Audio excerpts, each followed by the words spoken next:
Sekarang saya sedang berada dengan bidang nakesnya dari acaranya HDCI. Ibu boleh perkenalkan diri, Bu, dari mana dan namanya? Iya, nama saya Dr. Debbie Permatasari MPH selaku Kepala Puskesmas Kecamatan Kemayoran. Ya. Dan di belakang saya ada Dr. Angelina Putri sebagai Kepala Kasatpol Puskesmas Kelurahan Serdang. Ya, Ibu gimana nih pendapat Ibu HDCI buat seperti ini gimana nih, Bu, secara kedokteran?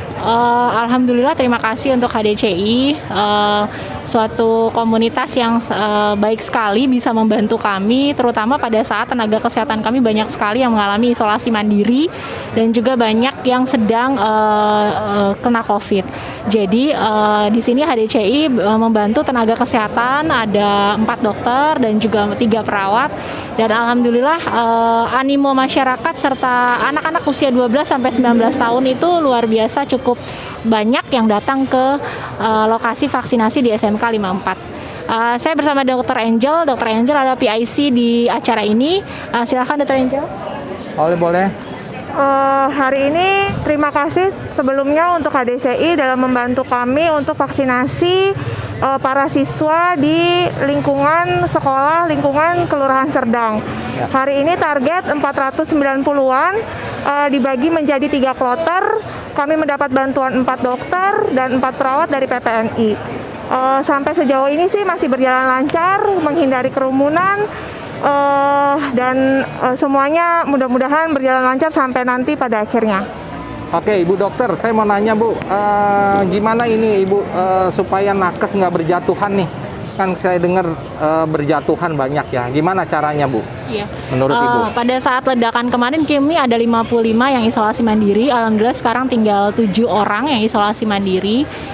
Satu-satunya cara tentu saja kita harus meningkatkan protokol kesehatan, menjaga jarak, mencuci tangan, kemudian menggunakan masker, dan mengurangi paparan. Jadi cara mengurangi paparan salah satunya adalah juga dengan melakukan rekayasa engineering di tempat bekerja, seperti membuat tekanan negatif.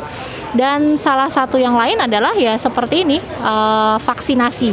Itu yang sangat penting buat saya. Ibu Dokter, saya mau nanya, bagi yang masih sehat gitu ya, apa yang mesti diminum? Mendetail, Bu, ya, vitamin C, vitamin apa, dengan berapa milinya? Langsung, Ibu, Ya. silakan, kita ingin dengerin. Yang pertama mungkin kita bisa memberikan vitamin C 500 sampai 1000 mg dikonsumsi per hari, kemudian vitamin D 1000, kemudian D3, Bu. D3, kemudian juga kita bisa menggunakan zinc itu 2 kali 250. Ya, terus? Kemudian juga boleh ditambah dengan makanan-makanan yang bergizi tinggi ya, yang bisa menghasilkan vitamin murni. Kemudian selain itu silahkan mengkonsumsi vitamin E. Tapi kalau vitamin E tidak menjadi suatu kewajiban.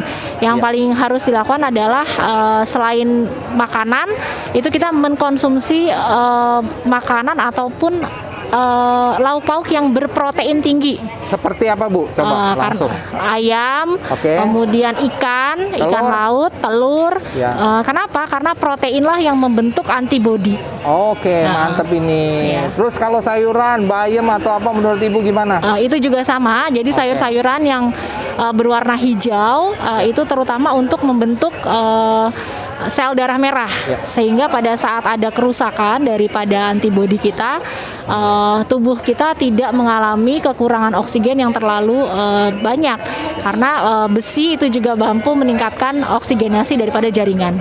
Nah, Ibu pengen tanya, kalau itu apa, sinar matahari menurut Ibu gimana bagusnya? Kalau sinar matahari itu berjemur ya, tapi perlu diingat berjemur itu di antara jam 10 Ya. itu paling lambat lah. Jadi sering masyarakat tuh salah kaprah, jadi berjemurnya jam 10.30, jam 11 ya.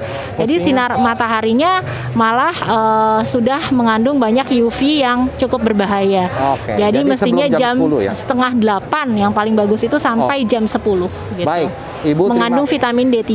Iya, kalau kita minum vitamin itu setiap hari nggak membuat jadi kita kebal ya, Bu ya? Maksudnya bahaya nggak, Bu ya, kalau setiap hari kita minum seperti itu? Sebenarnya vitamin yang paling bagus itu kan alami ya, Pak. Alami itu vitamin C kita bisa dapat dari buah-buahan, jeruk, semangka, kemudian kiwi dan lain-lain, apel.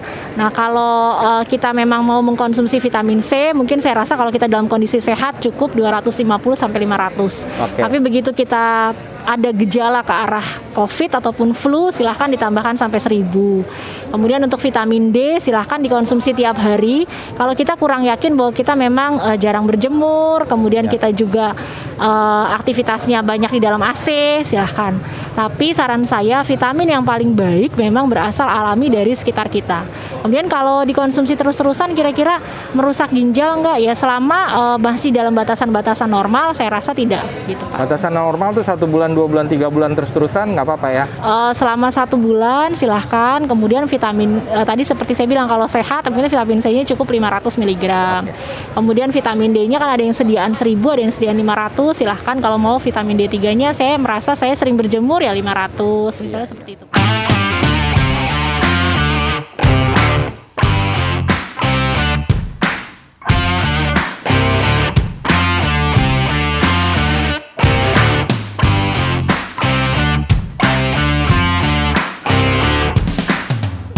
HDCI, no complaint, no accident, now.